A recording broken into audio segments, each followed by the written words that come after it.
Are you a good motion designer or a bad motion designer? Well, in today's video, I'm going to share with you the 5 common mistakes that I see motion designers make and how professionals overcome these pitfalls. I'm also going to share with you some tips to take away so that you can improve. Just before we get into this video, we are using the words good and bad, obviously in a lighthearted way. The purpose of this video is really for you to identify maybe where you're making some mistakes and also get some tips on how you can improve and become a better motion designer. At the end of the video, I'm going to share with you the biggest mistake that I see motion designers making, so make sure you do stick around for that.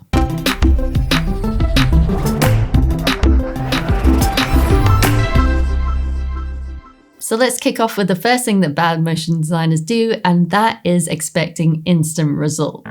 It can take years to master your craft and also get really good at developing your business. So if you're expecting instant results, you might be disappointed and it might leave you disheartened and not want to continue in this industry. This is why good motion designers learn how to play the long game. They celebrate their wins even if they're really small. So let me know if you had any wins this week. Post your wins in the comments below. Maybe you got a new client, maybe you learned a new skill. I'd really love to hear from you. So let's celebrate your small wins, have a little bit of patience, and celebrate your growth as a motion designer along the way. Another trait that bad motion designers have is they blame their clients for everything. We all know sometimes projects don't go as planned, but it's really important to learn lessons from each of the projects you do and not always just automatically shift the blame to the client. You need to do a retro or a review of your project. To do a retro, what you can do is you can ask yourself 3 questions. What went well? What didn't go so well? And what could I do better next time? Of course, it's not about beating yourself up when something goes wrong.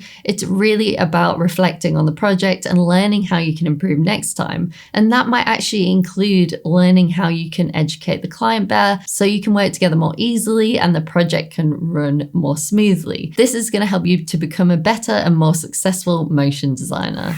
Another thing that bad motion designers never do is they never ask for feedback. It's really important to get feedback from your clients, but also others in the motion design community about your work, because this is going to help you to grow as a motion designer as well. To make it easier to gather feedback from your clients, you could put in place some type of form that you send them at the end of each project. And the benefit of doing this is also if you get some great feedback with their permission, you can use it for testimonials. Sometimes it's easier to chat through this with your client or maybe send them an email with a couple of questions. Everyone's pretty busy, so don't expect to get feedback and testimonials after every single project, but I think it's worth putting a process in place so that sometimes you can get some really great testimonials, which is obviously going to help you to grow your business. You should also be asking for honest feedback from your community about your work, but it's quite difficult to do this sometimes. You could post your reel on LinkedIn and ask for feedback, but people are generally quite nice and they're probably not going to give you much critique. So in our course Client Quest, we do monthly portfolio reviews where we go in and we are really honest about your work and how you can improve, because I think being honest about people's work and really telling them where they can improve is very valuable, because this is going to help you to become a successful motion designer. So if you want to learn more about our course Client Quest, then you should check out the link below this video.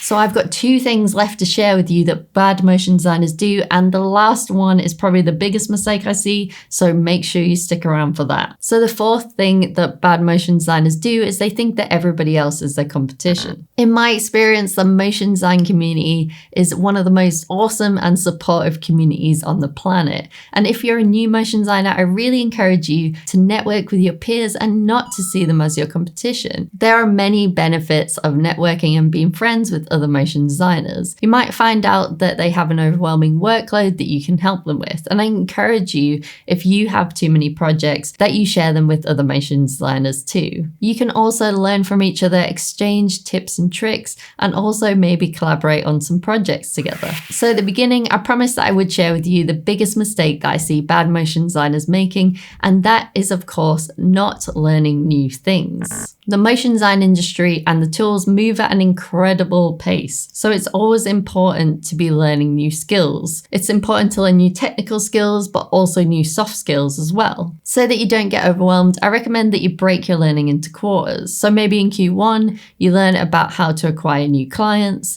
In Q2, you learn about storytelling. In Q3, you learn more about value-based pricing. And in Q4, maybe you learn more about 3D. And I get it can be really hard to always be learning and acquire new skills, but I promise by breaking it up into quarters, it's going to make it a little bit easier for you. Of course, learning new things provides lots of benefits. For example, if you learn more about value-based pricing, you can learn how to add more value to your clients, and in exchange, you can get paid more for your services. Learning new skills can help you to get out of a rut and help you to have more motivation and also inspiration. Good motion designers actively seek out new opportunities to learn new skills, like taking online courses, watching tutorials, and even collaborating with others.